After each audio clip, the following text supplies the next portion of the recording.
Hello everyone, welcome to my channel. Please subscribe and hit the bell icon. Even after 10 episodes, Landman never figured out a way to make its controversial scenes work. Now that Landman Season 1 finale is over and done with, it's safe to say the series never figured out its more divisive material. Taylor Sheridan's TV shows are some of the most popular available, giving Paramount Plus a chance in the streaming wars with plenty of original content. That being said, his work on Yellowstone, Tulsa King, and other projects isn't known for being consistently critically acclaimed, with his knack for melodrama blending prestige television with soap opera-like qualities. Landman's family drama subplot featured the most recent examples. The show began receiving flack from a certain portion of its viewership during its opening episodes, primarily in how the series portrayed Ainsley. Michelle Randolph plays Ainsley in Landman's cast, and the young star is undoubtedly talented and appealing to audiences, also playing a role in Sheridan's 1923 series. Still, the show received some backlash for how her character was written, and Landman's climactic Season 1 ending only piled onto this with the depiction of her young boyfriend, Ryder, in a scene where he gives a lap dance to old women at a strip club. Ainsley takes after her mother, Angela, in many ways, including being an overtly sexual character who's been raised to please her male partner by offering physical appeal. There's absolutely nothing wrong with women being portrayed as sexual on television, with Fleabag being an outstanding example of a series that approaches the idea from a mature psychological standpoint. In many ways, the quality of being sexual and the pressure on women to be sexually appealing actually benefits Angela and makes her an interesting character, as she's beginning to struggle with her self-assurance as she reckons with aging. The difference, when it pertains to Ainsley, is that the character is mentioned as being a 17-year-old high schooler. Michelle Randolph is 27 in real life, so it's not that sort of scandal. However, it's no surprise that sexualizing a character who's meant to be 17, even when it's meant to be played for laughs, was met with backlash. The most notable examples include Ainsley telling her father about the sexual rules she and her then-boyfriend shared, or the scene where Nathan has to struggle not to stare at Ainsley when she's walking around their home in a bikini. If nothing else, these scenes are cringeworthy and lowbrow and not up to par with the standard Taylor Sheridan sets with his more engaging ends of the series, like the oil industry drama. Whether the viewer finds these scenes offensive or humorous, there's no argument for why they need to be part of the series. Seeing a grown man ogling at a child contributes nothing to the art or thematic purpose. If the counterargument is that these scenes provide lighthearted humor, it should be mentioned that Landman is filled with much funnier, more clever moments in its natural dialogue. Ritter's age is never explicitly mentioned, but audiences know he's a high school football player, adding a layer of absurdity to him giving lap dances at a strip club. Actor Mitchell Slaggart is 30 years old in real life, but when the character he's playing is meant to be a child, it raises questions about him stripping down and performing an inherently sexual act for adults. Taylor Sheridan isn't one to back down from what he believes should be in his stories, and Landman's Season 1 ending shows him doubling down on the more divisive material with Ryder. Again, it's just a strange stain on an otherwise solid and entertaining show.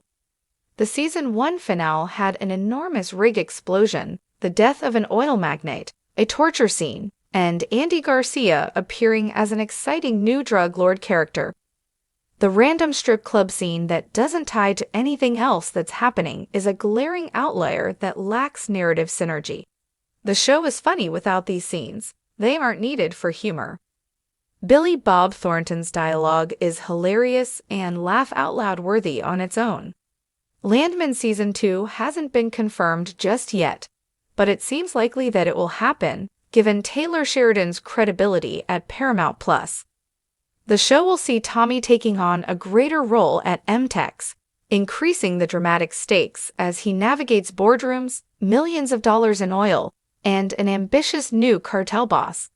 It's important that Angela and Ainsley remain prominent forces in the series, as they represent Tommy's heart and the innocent presence that makes the Permian Basin's violence and danger worthwhile. Still, it's crucial for Landman Season 2 to determine what role these characters play as individuals. They can represent innocence and homeliness to Tommy, but for that to be truly meaningful, they need to be defined characters in and of themselves, like Walt's family in Breaking Bad or Tommy's family in The Sopranos. The problem with these controversial scenes isn't even necessarily that they're offensive, though many will perceive them that way, and that's fair. It's that they're meaningless schlock. With all of that having been said, Ainsley and Ryder have fantastic moments in Landman. Ryder is a meathead, but he's a sweet one, and there's a fun, well-meaning charm to their dynamic that works most of the time. There's great potential for their relationship, but they'd be even better without being over-sexualized teenagers. Again, the importance of portraying the Permian Basin's youth is to demonstrate how this dangerous world of crime and money affects those who grow up around it, and that's a vital element to examine and critique. These characters could be phenomenal in Landman Season 2, especially as Ryder grows to earn Tommy's respect more and more. Unlike Dakota Loving, who's just a tool, Ryder seems to have genuine affection and attraction to Ainsley. His posing as a stripper on her behalf was a strange way to have him demonstrate that affection, but it shows an aspect of his personality that is more interesting than how he could be perceived on the outside. There's more to these characters, but Taylor Sheridan needs to break through their outer layers and embrace their potential. From its inception, Landman promised to be a groundbreaking drama, a show that would boldly explore the complexities of the oil and gas industry while delving deep into the human psyche. Advertisements hinted at high-stakes deals, family drama, and ethical quandaries set against the sprawling backdrop of America's oil fields. Yet, even as the series' 10th episode aired, one glaring issue persisted. Its controversial scenes remained jarring, poorly executed, and divisive among viewers. When Landman debuted, critics were quick to praise its premise. The show centered around Adam Cole, a charismatic yet morally ambiguous landman navigating the turbulent world of mineral rights acquisitions. The writers sought to blend gritty realism with character-driven storytelling, aiming to depict a world rarely explored on television. However, alongside its moments of brilliance came scenes that veered into territory many found uncomfortable or contrived. The controversy began with the second episode. Adam, desperate to secure a lucrative deal, manipulates a grieving widow into signing away her family's land rights. The scene's intent was clear: to establish Adam's ruthless pragmatism and the high stakes of his profession. Yet the execution felt gratuitous. The widow's grief was depicted in excruciating detail, with drawn-out close-ups of her tear-streaked face and heavy-handed dialogue that bordered on exploitation. Critics lambasted the scene, calling it manipulative, needlessly cruel, and indicative of a show unsure of its tone. Instead of recalibrating, the creators doubled down. Subsequent episodes featured similarly provocative moments: a heated boardroom argument devolving into a physical altercation, a protest against fracking ending in violence, and a subplot involving a young activist caught in a morally compromising situation. Each scene seemed designed to provoke, but they often came across as sensationalist rather than thought-provoking. By the fifth episode, viewers were divided. Some appreciated the rawness and willingness to tackle difficult subjects, while others accused the show of prioritizing shock value over substance.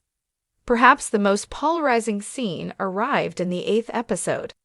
Adam, now facing mounting pressure from his corporate overlords, attends a lavish industry gala. Midway through, a dramatic reveal implicates a major oil executive in a decades-old environmental disaster. Instead of using the moment to explore corporate accountability, the scene spiraled into chaos, with over-the-top theatrics, including a champagne bottle being smashed over someone's head and a melodramatic monologue that left audiences cringing. What could have been a powerful commentary on the industry's darker side became fodder for memes and ridicule. Behind the scenes, the show's creators grappled with the fallout. Interviews with the writing team revealed a fundamental tension. While some writers aimed for grounded storytelling, others pushed for heightened drama. Showrunner Michael Trenholm defended the controversial scenes, arguing that they reflected the high-stakes reality of the oil and gas industry. "These aren't tidy lives we're portraying," he stated in an interview. "The stakes are enormous, and the consequences are often brutal. We're not here to sanitize that."